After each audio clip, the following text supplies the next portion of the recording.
दिल्ली की गुंजान आबादी वाले शहर में आयशा नामी एक नौजवान लड़की रहती थी। वो खूबसूरत, ज़हीन और मेहरबान थी, लेकिन इसे कभी मोहब्बत नहीं मिली थी। एक दिन इसकी मुलाकात फरहान नामी एक नौजवान से हुई। वो खूबसूरत, दिलकश और मिजाहिया था और आयशा फौरन इस पर फरिफ्ता हो गई। फरहान भी आयशा की तरफ मुतवज्जे हुआ और जल्द ही उन्होंने अपना सारा फारिग वक्त एक साथ गुजारना शुरू कर दिया।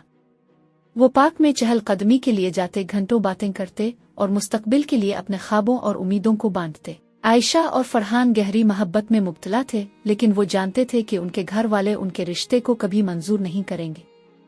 आयशा का खानदान मुसलमान था और फरहान का खानदान हिंदू था। उनके मुआशरे में मुख्तलिफ मज़ाहिब के लोगों के दरमियान शादियों को बिल्कुल भी कबूल नहीं किया जाता था।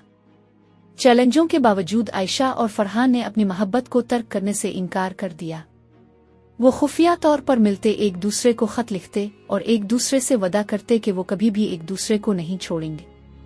एक दिन आयशा के घर वालों को फरहान के साथ उसके रिश्ते के बारे में पता चला। वो गुस्से से भर गए और इसे दोबारा इससे मिलने से मना कर दिया। आयशा दिल शिकस्ता थी, लेकिन वो जानती थी कि वो अपने घर वालों की नाफरमानी नहीं कर सकती।